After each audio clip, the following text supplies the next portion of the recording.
pranic food, positive pranic food, negative pranic food and zero pranic food. Positive prana means it adds a certain pranic energy to the system when you consume. Negative prana takes away energy from the system. Zero neither adds nor takes away, it's eaten for taste and lethargy. Yeah, people like lethargy, you don't know. Yes, a whole lot of people are telling me, we enjoy sleep. Nobody can enjoy sleep. If you're enjoying sleep, you're not sleeping. Yes or no? You may enjoy restfulness, you may enjoy the after effect of good sleep, that's different. You enjoy restfulness, you cannot enjoy sleep, you fix this in your head. Yes or no? Restfulness must for a human being, because rest is the basis of all activity. If there is no restfulness in you, you are not capable of dynamic activity. Yes or no? If you're not rested, can you be active? No. Rest is the basis of all activity. Rest is one thing, sleep is another thing. You must differentiate between the two. Sleep is a certain inertia. The difference between life and death is just this. Life is a dynamic process of the energy. Death is an inertia state of the energy. Sleep is playing between the two. The more you practice that, unknowingly you're inviting death. If you slept for 8 hours a day, you're inviting death 20 years earlier or 30 years earlier than what it should have come. If you eat positive pranic food, energy will reverberate in a dynamic way. If you eat negative pranic food, it takes away energy and causes certain deviations in energy. If you eat zero pranic, it brings lethargy and maybe you can eat it for taste to some extent. We'll look at this classification, what are the foods which fall under this. There's no need to look at the positive because a whole lot of them are positive, I can't produce the list. We look at the negative pranic list, it's a much shorter list, but unfortunately, it may be a list of all your favorite things too. And top of the negative pranic list is garlic. Garlic is a very powerful medicine. But it's one thing to consume something as a medicine and it's an entirely different thing to consume it as a daily food substance. It has many medicinal qualities. In Ayurveda and Siddha, we use garlic in a very powerful way for specific ailments. But now your logic is, every day if I pop whatever medicine I can, I will be healthy. In Ayurveda, we say like this, every root, every leaf found on this planet has some medicinal quality. It's just that only a few we have learned how to use, others we are yet to learn how to use. Otherwise, every one of them has some medicinal quality if we are willing to pay attention and learn how to use them. So now if you want to be healthy, what you do is, anyway it's fall time, there's a lot of leaf. Just go and eat as much leaf as possible and also take up a few roots and eat it, you will be very healthy. That's not how it works. Something specific for a specific problem is different. Just generally consuming medicinal substances is a different game, isn't it? Garlic is a very powerful medicine if properly used. Daily consumption, no, because it plays on your nervous system big time. It is a very strong nervous stimulant. If you use garlic, your nervous system gets stimulated in a big way. Anything that stimulates nervous system holds you up for some time and then dumps you. Daily usage of nervous stimulants in any form will slowly get you to a place that you become insensitive to life, that you cannot experience. Now, you're holding dog as the ideal because he's more sensitive than you.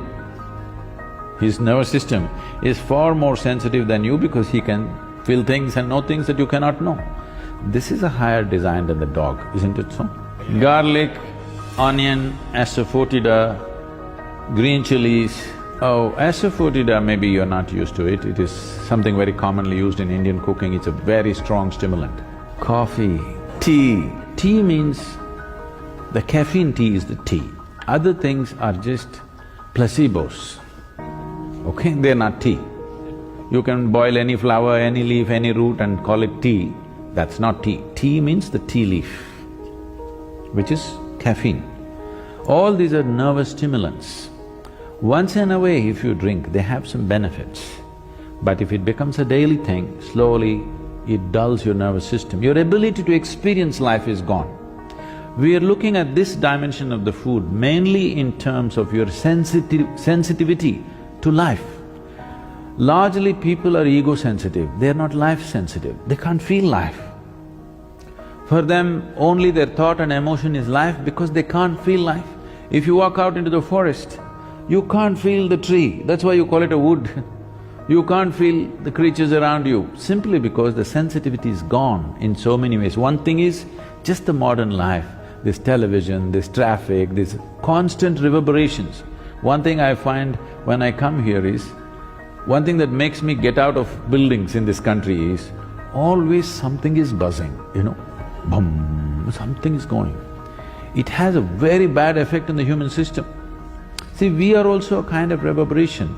There must be space to allow our reverberations to grow and spread. Now these machines have such powerful reverberation, constantly boom, something is going on. And on top of it, what we cannot hear, all these Wi-Fis and stuff, they are doing their own thing. Yes? In all this, there is no room for you to become life-sensitive. To sit here and be able to experience the whole universe takes a certain level of sensitivity. I'm talking about nervous stimulants in that context. You are lowering the possibility of experiencing life. See, for example, if you just touch this, not everybody will feel just a touch the same way. Do you know this? It depends on how sensitive your system is. If you feel this, you can know many things if you're willing. So I'm not a coffee hater, all right? But what I am saying is, a cup of coffee should not determine the quality of your life. By choice, you drink today, tomorrow you walk away, it's fine. If it's a compulsion, if I don't drink my coffee, my day is ruined, then you have to do something about it.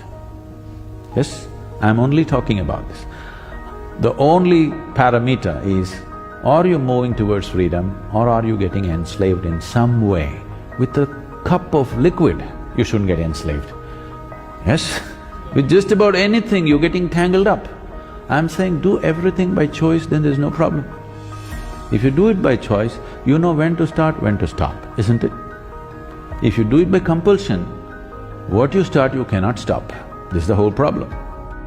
It's not like you become a fanatic, I don't eat this, I don't eat that, I eat this, I don't eat that. Don't become a food fanatic. It's just that eat by choice. Every meal must be by choice. Not that you've decided, this is what you will eat and this is what you will not eat. Don't make food into religion, it is not. It is a choice. And the choice should be according to the needs of the body, not according to social needs, not according to cultural needs, according to the needs of this body, isn't it?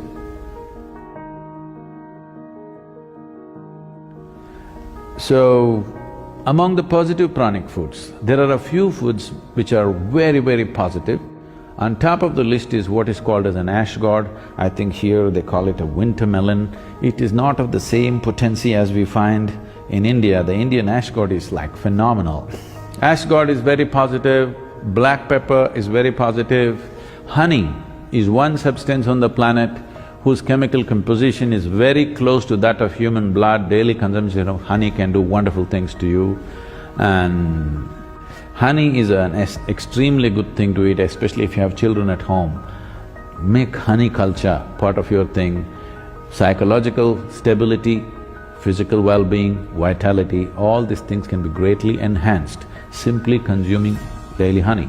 If you have excess fat in your body, if you drink honey with warm water, it breaks down the fat in the system. If you drink it with cold water, it'll give you weight.